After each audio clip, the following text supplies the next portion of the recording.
Hi guys. I just had an interesting conversation with Henning. Henning is a motion designer who has been in the brand space for a couple of years now. So we had conversations around his experience within the whole motion branding, his thoughts about motion systems, how he builds templates for his clients, how he builds systems and writes guidelines. It was actually a fun one. He also shared his experience with creating graphics for events. We also bonded over our shared love for music because he plays the guitar and I play the piano.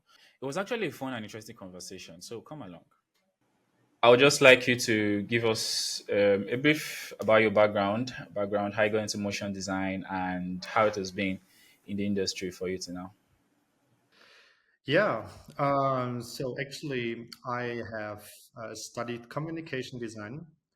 Back then in 2014, I started in Berlin at the Hochschule für Technik und Wirtschaft. I'm not really sure if they have an English name for that, but it's a University of Applied Science.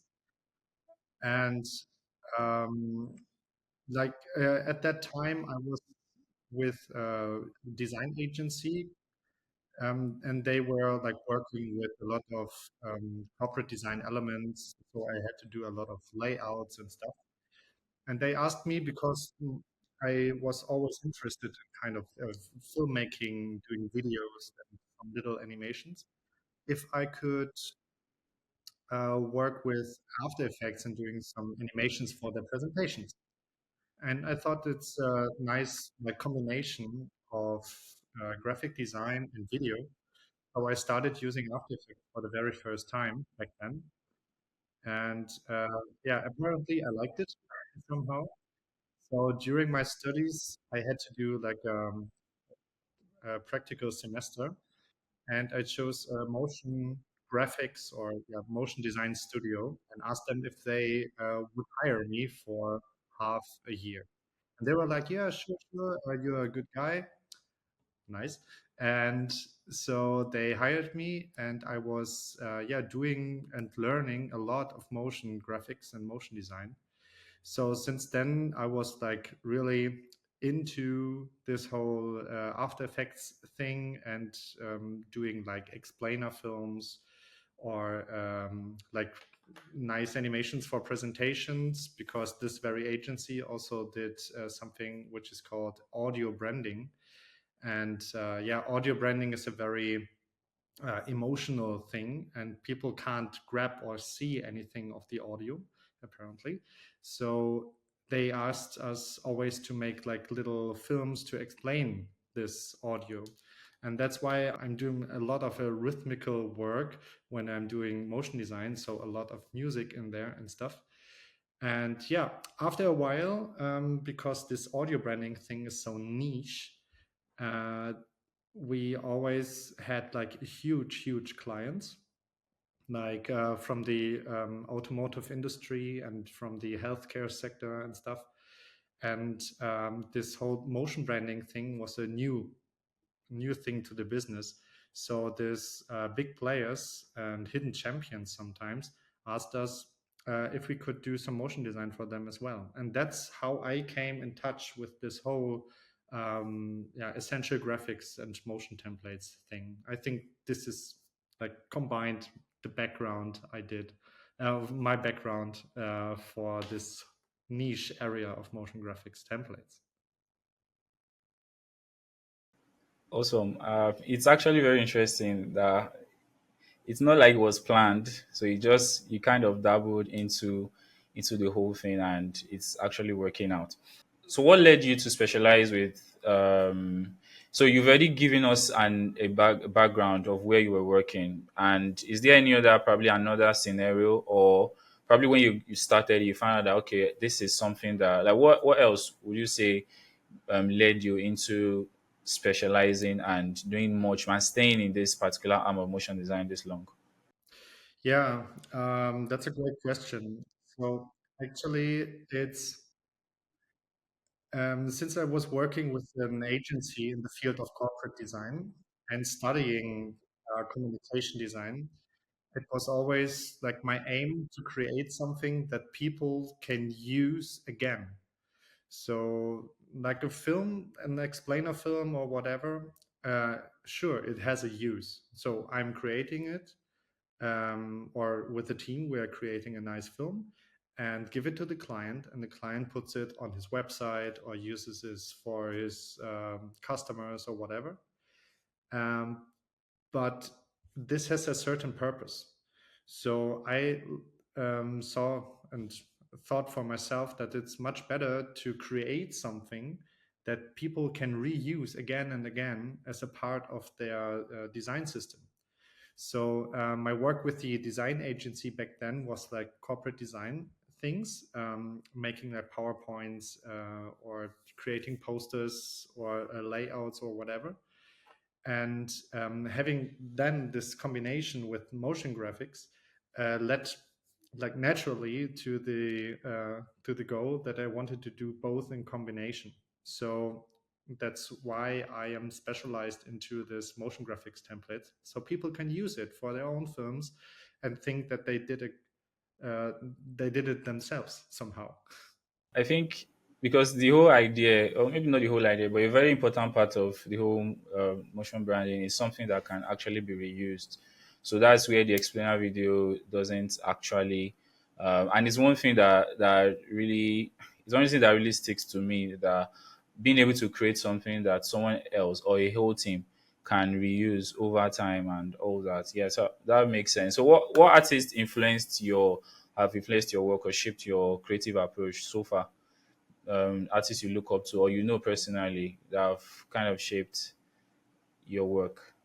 Yeah, that's always a good question. My professors at the university asked me, because yes, I think there is not the one guy or the one woman that influenced my work so deep that I am like looking up to him or her. But yeah, of course, I am from a generation like born and raised by YouTube tutorials. I think you are as well, and everyone around us should do the same, because there's a lot of great content and people can learn from each other. So there were hundreds of thousands of people coming across my YouTube career. And of course, there's people like EC Abrams. We all love him. He did like a lot of really great tutorials and helped me in the beginning of this whole motion graphics thing. Jake in Motion, of course, you know him, and he's working with these guys at BattleX. They're doing awesome scripts and plugins, and they are also trying to explain like the whole After Effects to us, which is really nice. So if you ever have any problems with effects or something, I'm sure that there's a tutorial on YouTube. But besides that, of course, there's more than just learning After Effects or learning motion graphics. It's also having a business and trying to solve problems with your clients. And that's why, yeah, like all the agencies I've worked with and all the people I had the pleasure to work with, creative directors and art directors, and also like project managers, they all helped to yeah, make my horizon broader and brighter so that I can understand what the client really needs. And I think this is a very important thing as well. Awesome. I'm actually excited you mentioned understanding business. So, and you just popped a question in my mind as to how would you say your growth has been within motion design, but in presenting motion design as valuable for businesses. Like, and also in that answering that question, there's also the part of how would you say motion designers should look at this arm? Because the reason why I'm asking the question is there's so much you can achieve. I mean, one very important reason why we are doing this is to make money, make ends meet. So there's so much you can do if the only thing you know is just the technical skill. So how would you say understanding business also helps in shaping your career? How do you say you've transitioned? If you can even give examples of scenarios which really made you focus on understanding the value motion design brings so that you're not just talking to people with design jargon, but you're communicating like a business person. Yeah, great question. And this is a question you should ask yourself always, to and have it like on your set when you're talking to clients, because it's evolving um, through the time. Of course, the templates, they are normally like an aesthetic kind of thing, like having layouts for your brands and stuff. And now it's all moving, and it's all animated, and like whole Instagram and TikTok and whatever, like over 50% of it is already animated. So it's very important to mention that when you're meeting a client, and to have, yeah, kind of focus on that, uh, because it's a new thing, or like partly new thing, and we are specializing in that as motion designers, and that's why we are the professionals, and we know what's best about this whole animated and motion world. So uh, as I already said, with my background in various agencies, I met so many clients, and they were all very amazed about this new topic of motion design, which is always awesome, because mostly like when we having online calls or so, and the clients were always saying something like, "This is the best meeting I have today, because I'm always looking forward seeing something animated, making our brand more than it is or than it was before." And I think that that this feeling, and giving advice on something that is very new to them, and being the professional to give advice, is a very nice thing. And you can be proud of yourself, having uh, being a part of that niche already. Awesome. Sounds good. So, can you now walk us through your typical workflow when you want to develop either motion design templates or systems? How's your workflow? How does it look like? Yeah, sure. As you can imagine, there's no ordinary workflow. Like every project is different. Sometimes people with a good motion design, they come to you and say, "Look at our motion design assets, and can you build some templates out of them? Because we want to use them more frequently, and it's really hard to use them right now." But normally, it's that I am with an agency, and like a client is coming across and asking us if, for help or for advice for motion design. And that's when I'm coming up with a workshop, usually, to get to know the brand better, and to focus on what their aim is with this motion thing. So if they just need an explainer video for their website, or if they really want to extend their brand into the motion world.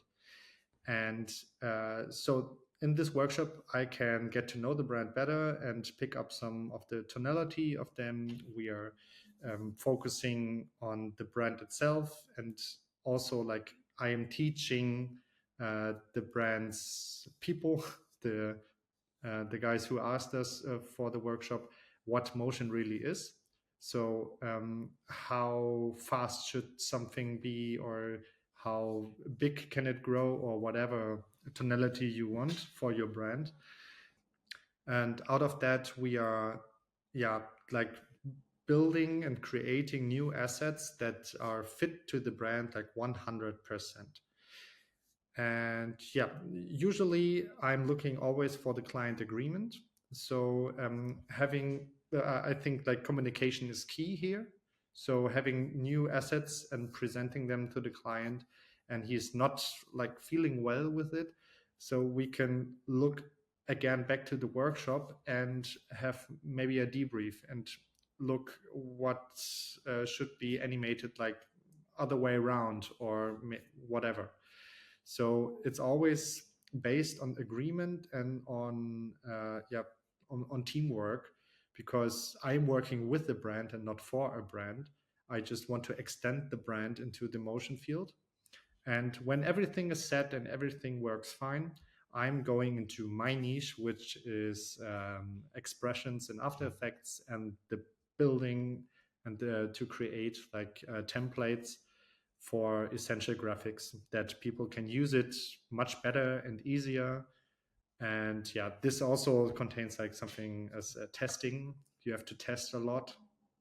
um, you always have to send it to the client that he is testing it on his machine or her machine as well. There might be some difficulties with Mac OS or Windows or different languages. You need to have some packages for that if you're working in German or in Chinese or in English, whatever. I think After Effects is not doing a good job there. So you always have to use some plugins and work it out what the problem is with the language. You're smiling, so I see you know what what I mean. Yeah. So after this whole testing thing, I'm usually making a package and writing a guideline on how to use it so that they can upload it on their brand web or whatever, or just give it to their employees so that every cutter, uh, PR agent, or whoever wants to use them can use them very easily. Awesome. So you mentioned a lot of things here. I would hope to. So because I mentioned earlier that the reason for this whole YouTube channel is to give clarity to people who want to get into this. So you mentioned from communication, you mentioned workshops. Um, you mentioned you towards the end of what you were saying, you mentioned documentation. I think I'll ask a question around that. So for the workshops, how do you, is there like a way you set it up? Because I'm guessing that's like the most important part of the whole process, because you have to know exactly what you need to do, and those discovery calls or workshops. So how do you set it up basically? How do you set it up for success so that you don't have to probably redo the workshop, or you don't go do what the client doesn't need? So how do you set it up so it succeeds and ensures the project also succeeds? Yeah, like always, I'm feeling my heartbeat starting a workshop every time because this is, as you mentioned, the most important part of the whole project. If I'm creating something or understand something out of this workshop that then is totally wrong, and I want to rely on that, the client can always say, no, that's not what we meant here. So it's not like I am just listening, but I want to work with the client to be part of that, as I already said. So we are sitting in one boat and talking about what the brand really need to be extended like. So this whole workshop, I'm normally like asking for the personal uh, side of this whole workshop, how they feel about motion branding, what their wishes are, maybe.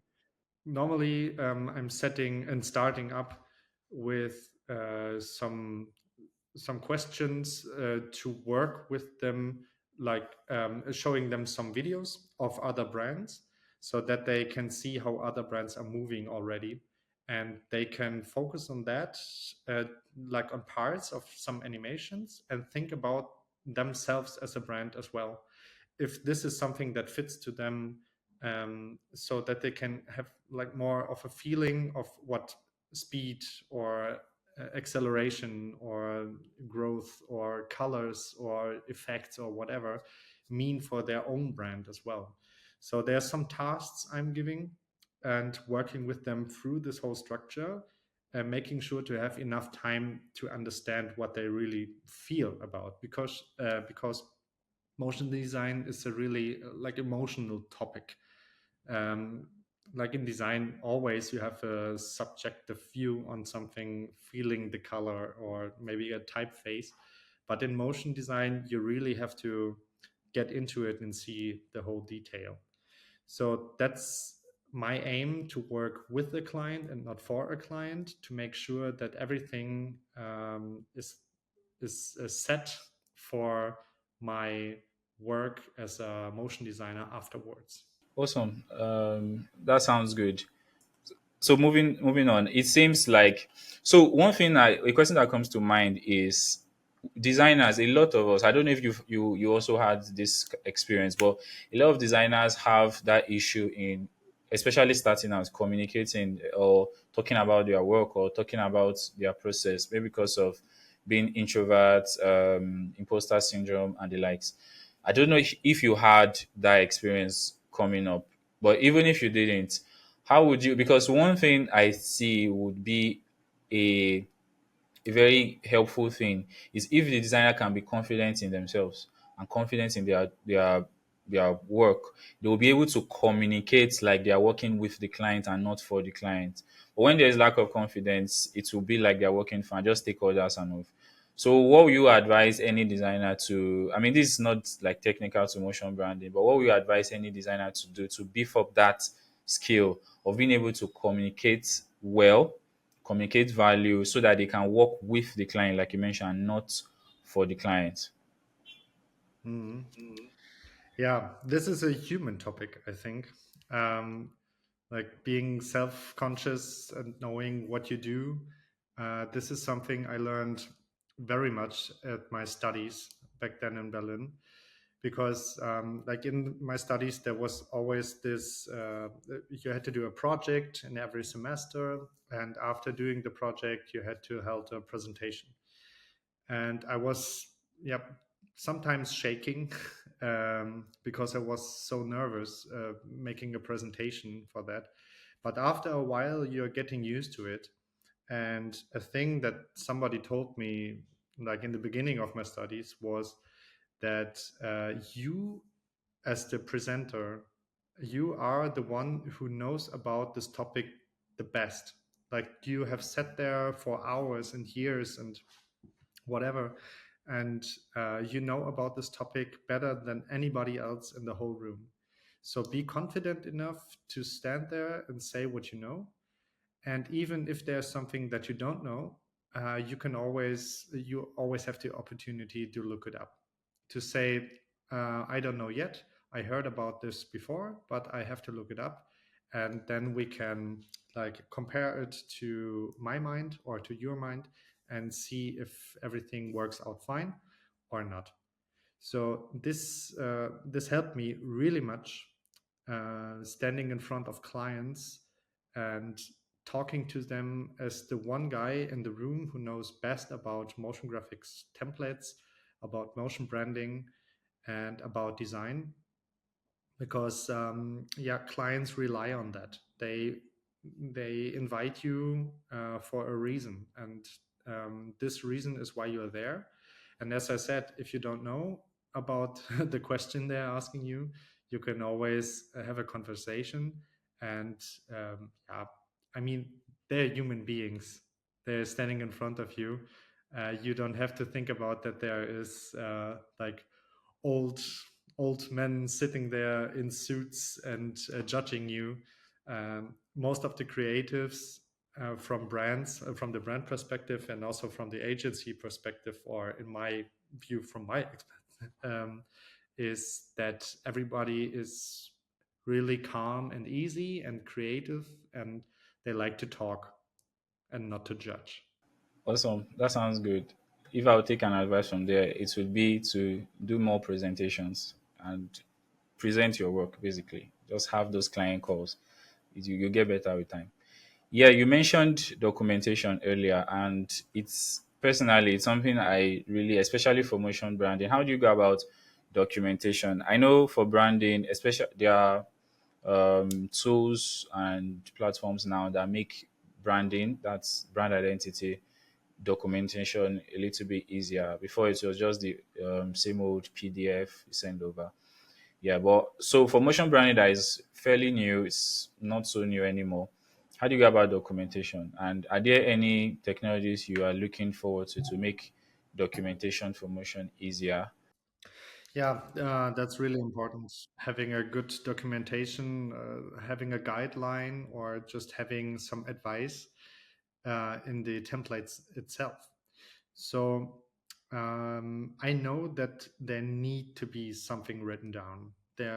there's project managers or clients, and they always rely on having a PDF or uh, maybe written down in a book. I mean, I know people working for a client, they still have folders and picking them up from the cupboard and like walking through the books like printed, which is crazy because yeah, there might be a brand which is that old but works, but uh, like usually the brands are evolving constantly. Like every 3 to 5 years, they are always thinking about themselves, recreating their brand somehow, color wise, typography, whatever.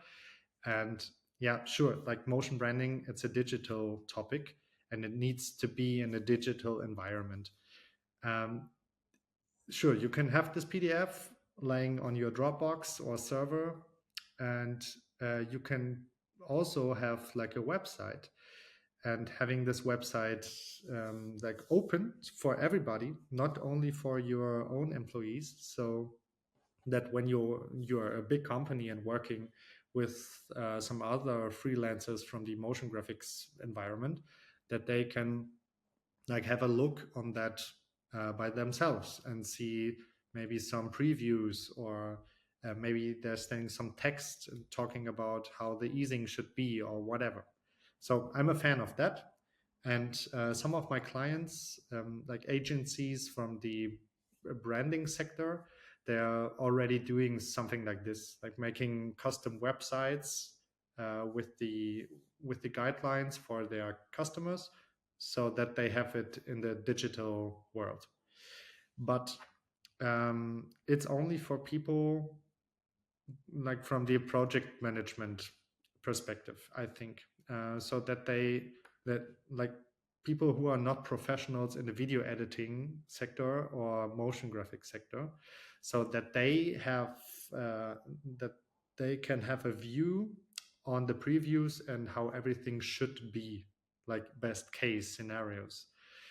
I myself pledge for yeah, motion graphics templates, and you are always have the opportunity to put in some text, to create some notes within the user interface of Premiere or After Effects, so that people who are really using these templates, using this motion graphics, have everything at one point. Like they are dragging in the template to their timeline, and then they have like a step-by-step information about how they can use this template. And I think this is a good thing and the best thing, because these templates should be fun. Like motion designers should use them very easily, so that they are not annoyed by them and say like the next time, no, I don't want to work with them anymore because they are awful, I don't know what to do, I always have to look up how to use them.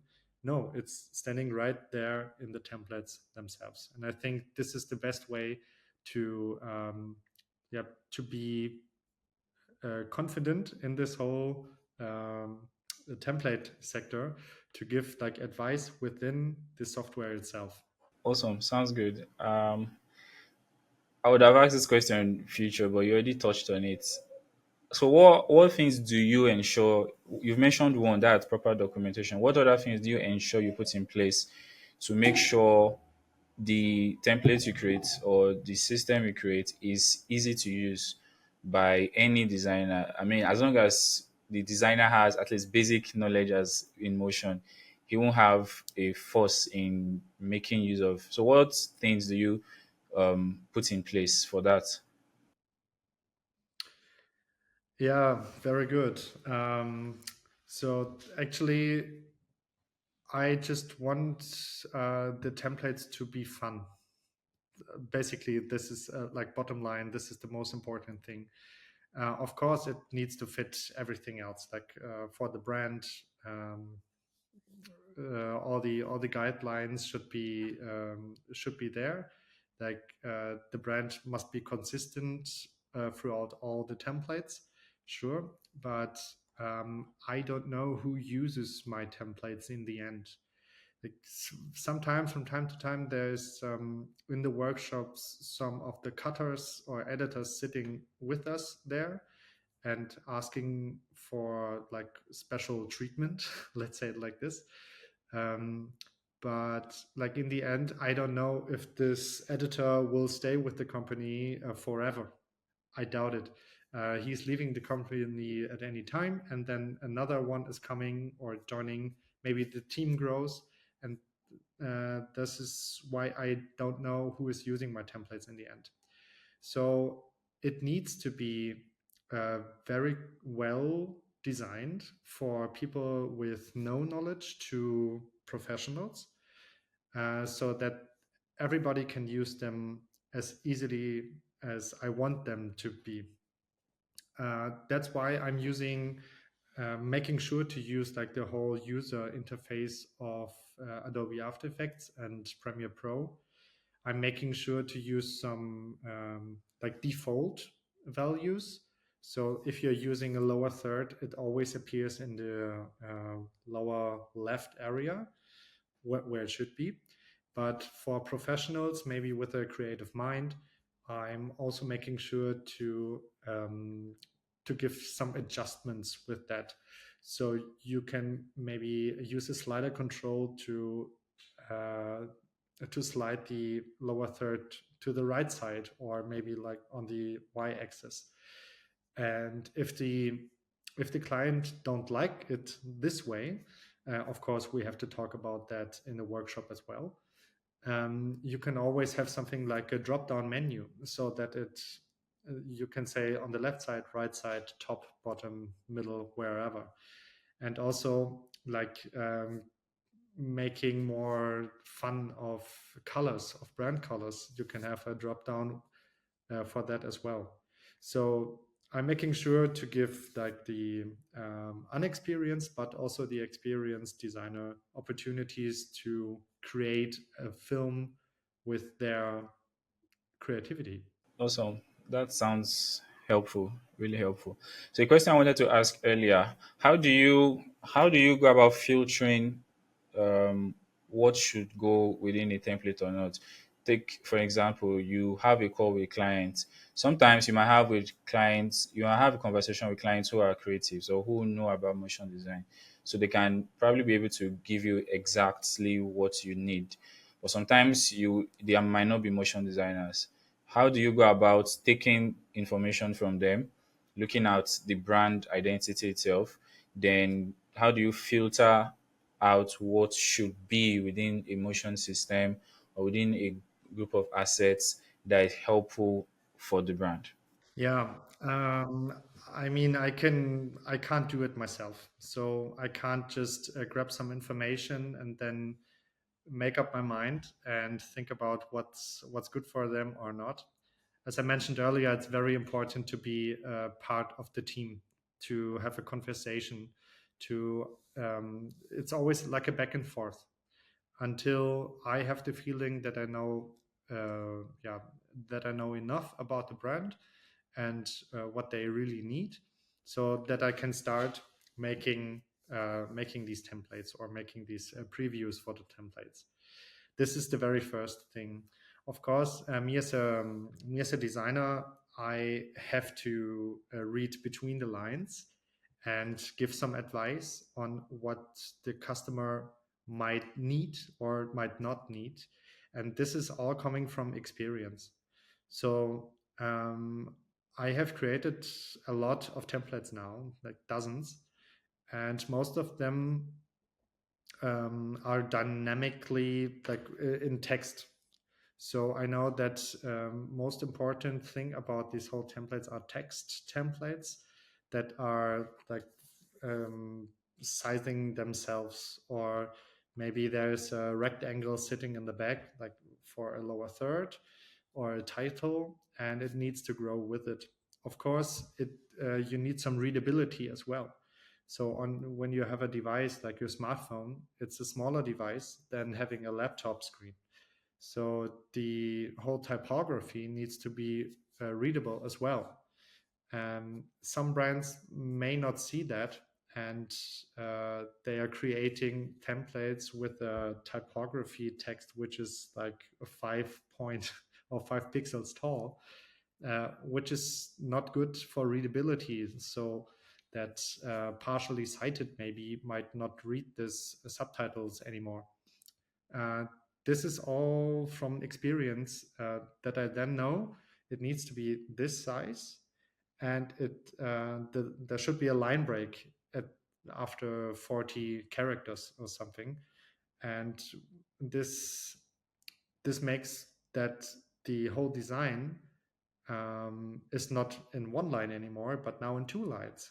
How do we behave now?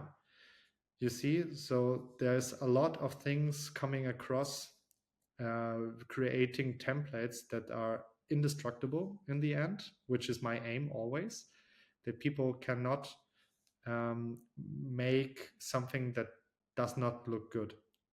Awesome.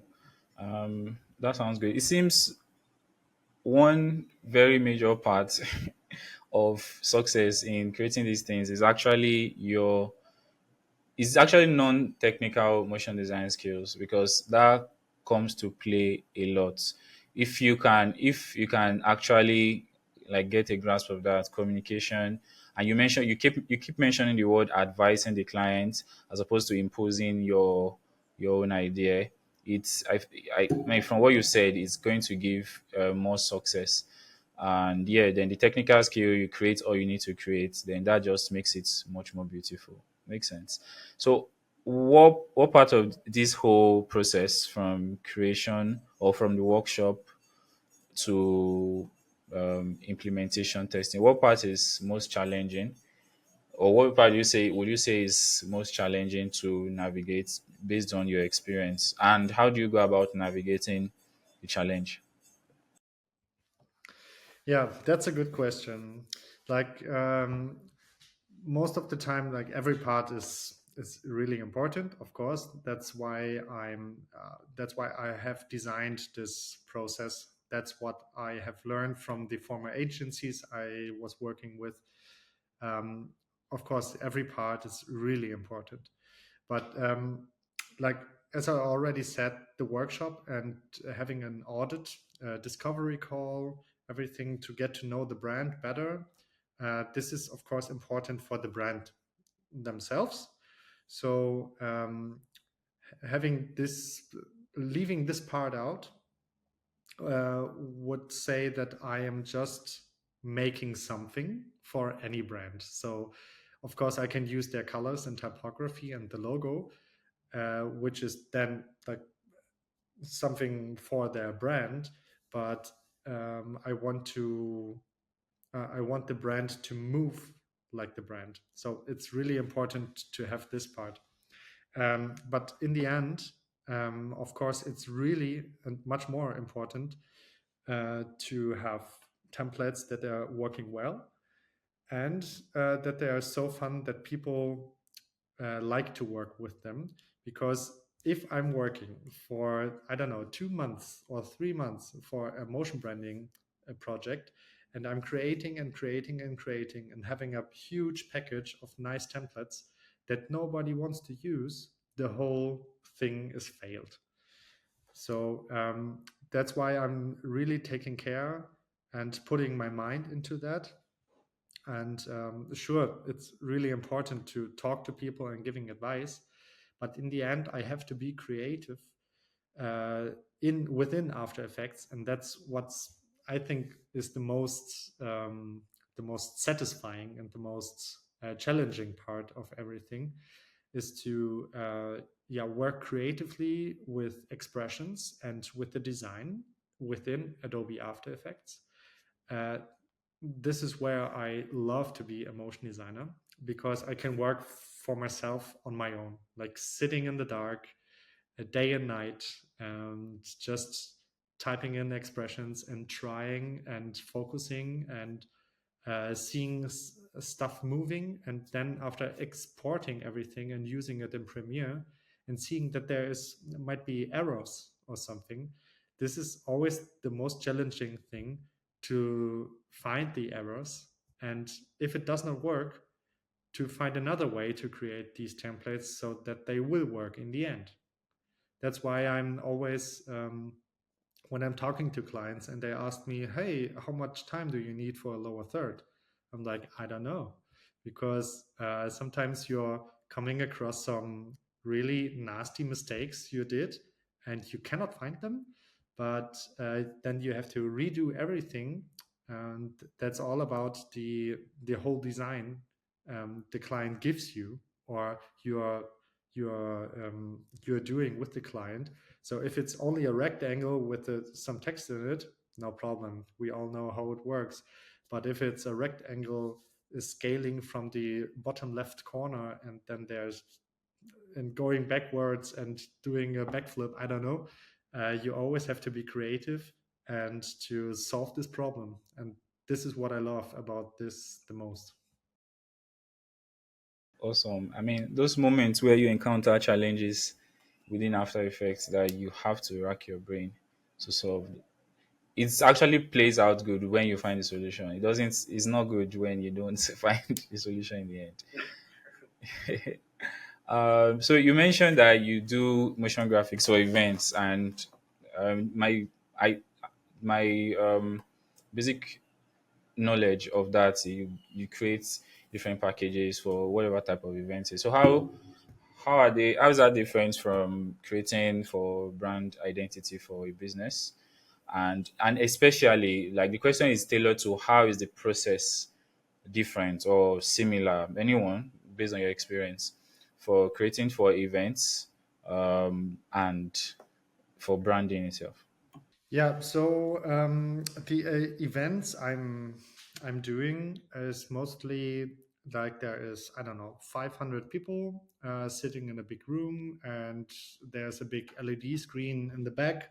There might be someone like a moderator standing in the front and talking to the people, asking speakers on stage or something like this. So this is like the normal kind of thing.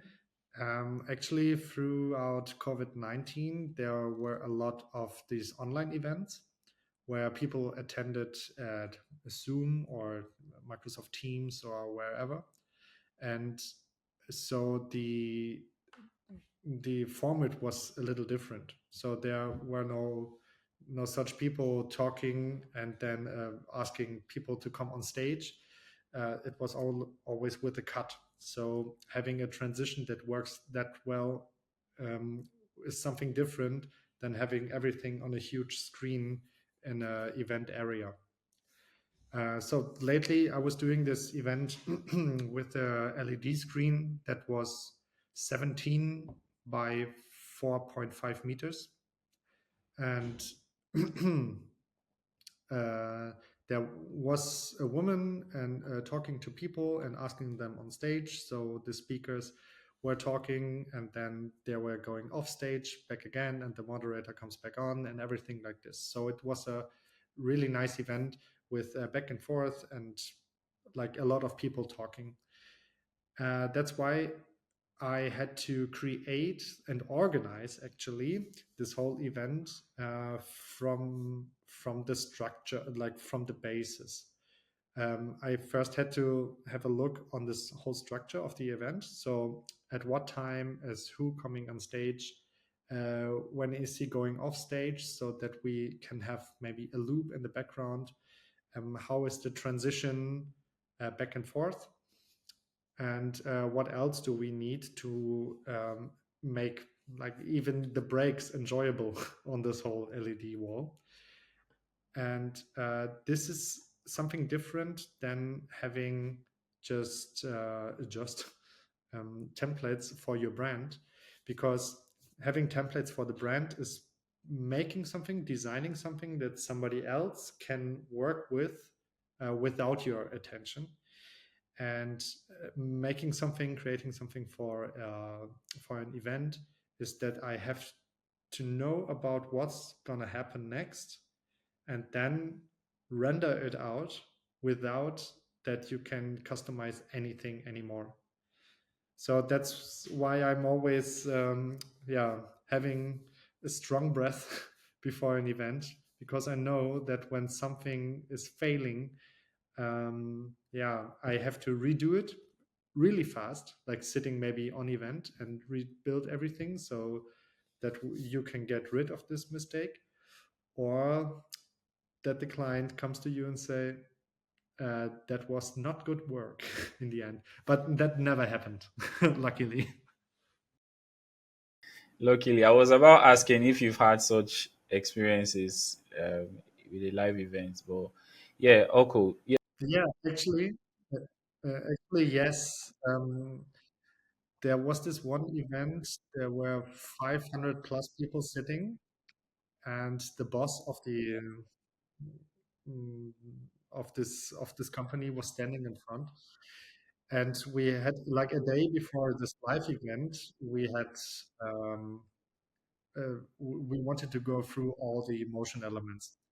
And I was in charge of this whole motion thing and the whole presentation, that everything worked well. And this guy was standing in front and clicking from page to page, but there was a delay, like from 1 or 2 seconds with an animation. And it was so slow that when he clicked once, he thought that it did not click, so he clicked twice every time. So the slides were rushing through, and he was like, okay, if this is gonna happen tomorrow, I'm gonna chop your head off. That was really crazy because I was so young that time. I was just like at the beginning of this whole event thing and motion graphics and stuff, and I was like, "Nope, it's gonna work." And he was like, "Okay, let's see." And everything went well. 500 plus people giving huge applause, and it was a really nice day. Awesome. That's a real life feedback, Yeah, real time feedback he gave you there. yeah, yeah. That's true. Awesome. Nice experience. So, in what ways have recent developments influenced your whole focus on motion templates and systems? Recent development. I mean, a lot of tools are popping up almost every now and then. A lot of tools. There's AI that's making everyone talk a lot. So, what things do you see which have influenced, or which you think would influence, even within? I mean, the softwares, the Adobe softwares too, are also evolving with the times. They are changing with updates and all. So, what recent developments do you think have influenced or will influence this industry? I think like when you're having much wider look on the whole media, which is up nowadays, you have all those social medias everywhere with Instagram and TikTok. Um, People like sitting in a subway or the bus and scrolling through TikToks without even listening to them, because it's a little weird to have like no headphones in there, but all those sounds. And you have a lot of translations or subtitles to the videos. And this is something that Premiere and like Adobe is very aware of. And they have recently came up with this new feature that you can like easily translate and subtitle, so having like speech to text feature on your Premiere software. And it's up to, I don't know, like something 15 or 17 different languages. You can like easily and automatically translate everything and giving like subtitles for your videos. I think this is a huge thing, and I'm using this as well. So, talking to a client and he wants his corporate font as a subtitle in their videos, it's always a thing for me that I say, do it with the Premiere Pro thing itself. I can design them for you, so I make sure that everything has the a great font size, so everyone can read it really easily and nice. This is my work as a designer. I have to do this, And also, yeah, um, like most recently, ChatGPT, of course. Since you can ask for code or for scripts or whatever, I'm using this as well. Like from time to time, there might be a brand which is so crazily and creatively created that you need to make, so you have to be much more creative than that to create a motion design, and making a template out of this complex design they are coming up with. I sometimes need the help of ChatGPT, of course. And I think it's a good thing because I'm working on my own. So I'm sitting here by myself, have to review every bit of code I'm writing. So it's a good thing to have a co-pilot as ChatGPT to help me. And yeah, I don't know. I think there's so much coming up right now, and the world is spinning faster and faster every day. I'm really not aware. I'm not sure about what's coming up next, but I'm really excited about it because that's why I'm not like sitting here and just working by myself, doing the same thing every day, having the same task every day. This would annoy me very much. I would be bored. It's always like a new brand with a new design coming across with a new challenge that I have to take. And I love that. Awesome. Yeah, we are definitely looking forward to seeing all that would come within. I for one, I'm actually looking forward to when probably within After Effects you can create one animation or one design, then AI helps you create different dimensions. You don't have to resize and all that. I'm personally looking forward to that coming out, and it will really be helpful in a lot of ways. Yeah, sure. I mean, as much as we as motion designers love to recreate everything for every format, sometimes it's a little annoying, but this is part of our job to think in a different box, actually. Having AI making us, helping us to create something like this is, of course, very good and very nice. And that's why I mentioned before that it's that the most important job in our work is to speak to the client and give advice and understand what they really need, because like ChatGPT, it's working with prompts, right? And you have to write down what you want. Clients often don't know what they want, so that's where we are coming across and talking to them and giving advice so that we can create something beautiful together. Awesome, sounds good. Have you noticed any shifts? I know you just mentioned it now. Clients don't often know what they want, but yeah, have you? It may not now necessarily be within specific clients, could be industry. Have you noticed any shifts in client expectations when it comes to assets they require or they need? And sometimes now, this might not necessarily be coming from the client. It could be you noticing, okay, over the years, this has become a more constant need for fintech brands, for events. This has changed, and this wasn't we saw 2 years, 3 years ago. So, is there anything like that, and you also want probably other motion designers to look towards in the coming years?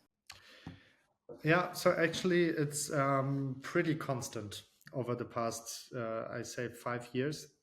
um, I mean, there was something like social media was there like 5 years ago, but most of the brands, they were focusing on their video, um, like 16 by 9 videos for YouTube or for their intranet or whatever. Sometimes for the TV, sometimes for the cinema, to create a new commercial for the cinema pretty fast or something like this. Um, but yeah, I noticed shifts in the format for like LinkedIn. and Instagram. Most recently in Instagram, they have changed this the view from square to a much higher view, which like there were so many designers pissed about that, and so many brands, and that their lovely, great looking structure looked not so nice anymore.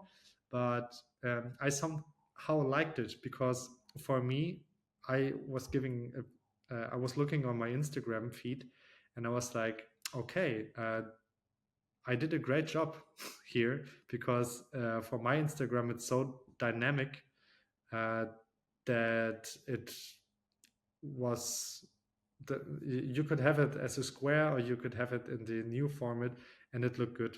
So this is very important for brands to know that everything can change really fast. Like on social media, if you have 150,000 followers and Instagram will be sold to a Chinese company and will like maybe to TikTok and they quit the whole Instagram, all of your followers are gone. So you need to be aware that everything shifts very fast and that you are always like excited for new things to come.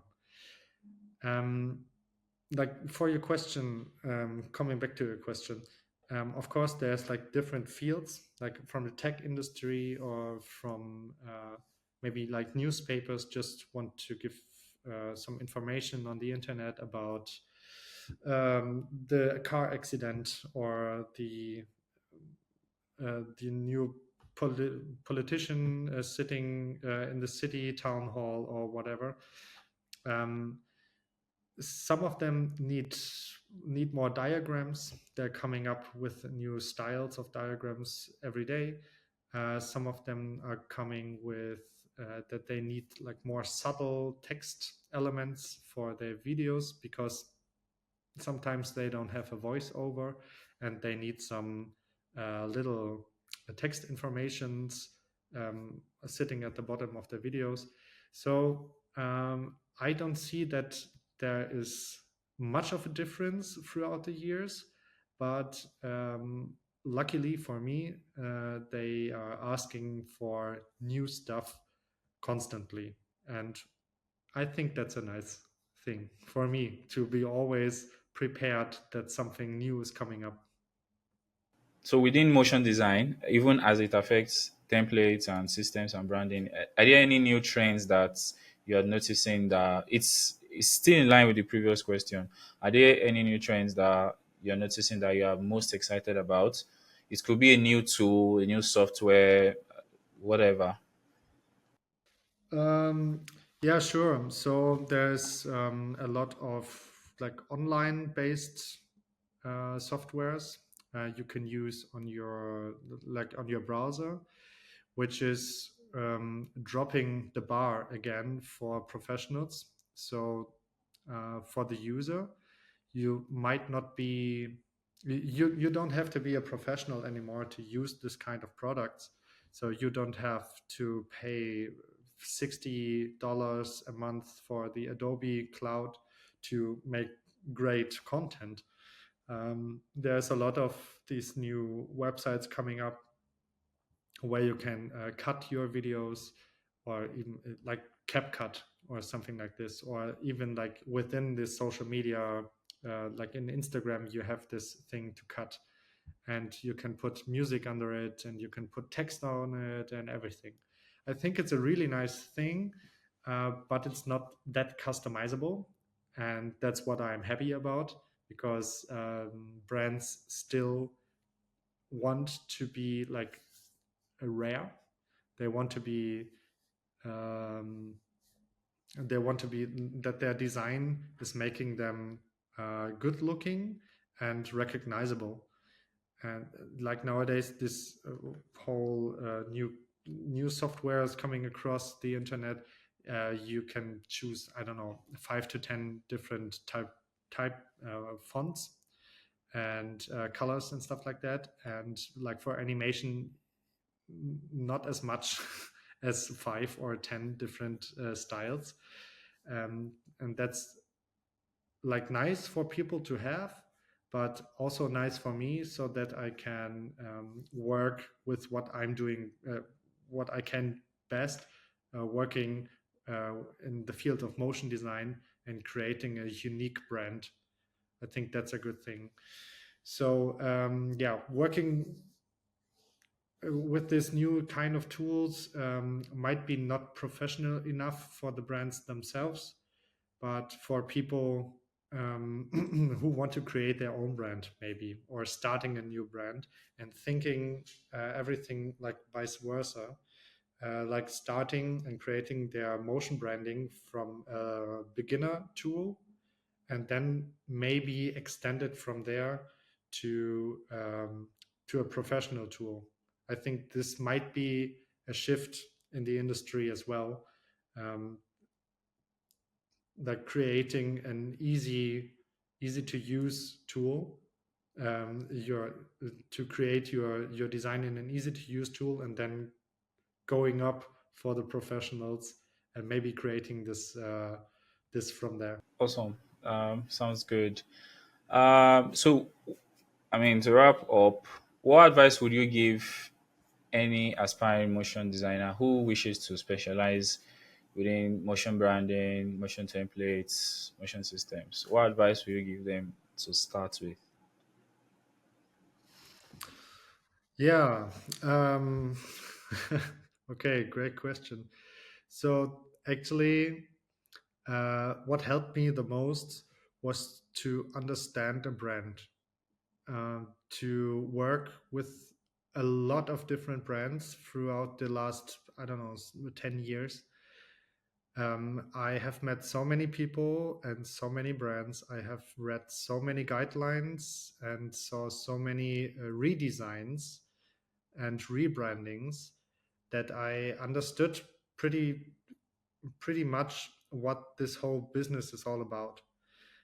And I think it's really important for rookies in that area to have a feeling for brands and guidelines, to understand what that really means, and yeah, to have this as a basic knowledge before even starting to animate a logo somewhere. I mean, you can always come up with a nice idea about logo animation. For a bank, of course, there's like a coin drop. For automotive area, of course, you have something with a really fast pacing or whatever. But understanding on what the brand really is and what their target audience really is key, I think.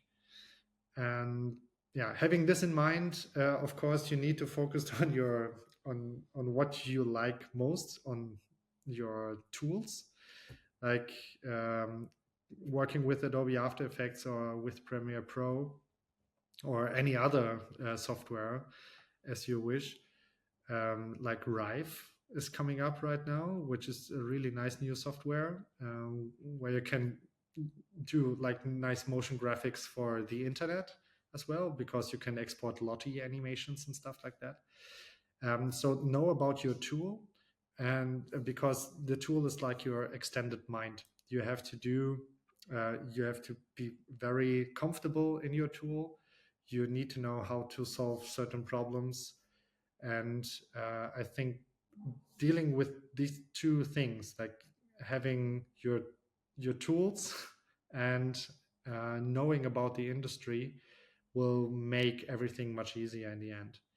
And every like problem coming across, there's always a solution. Sometimes I was laying on my floor just with a piece of paper and a pen, and I was drawing the problem. So I was drawing like rectangles and try to figure out why this one expression would not work. And there is always you can always do one step back and use the tools of Adobe After Effects. You don't have to do everything within expressions. You can also always parent things together, do pre-compositions, and work it the easy way.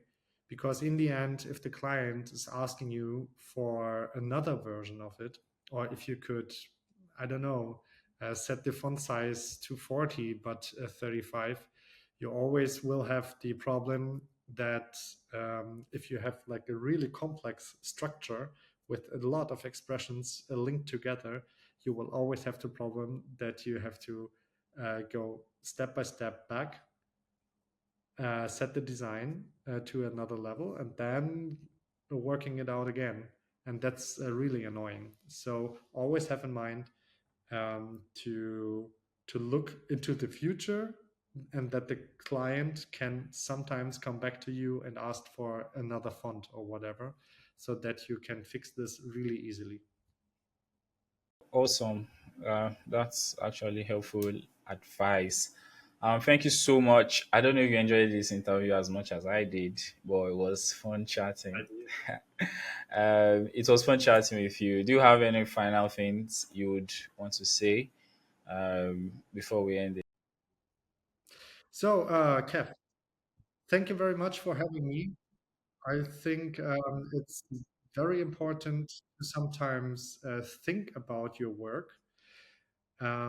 Like I'm sitting very often on the desk and just like typing, doing my stuff, creating stuff for brands, and being self-conscious enough to be good in that at some point.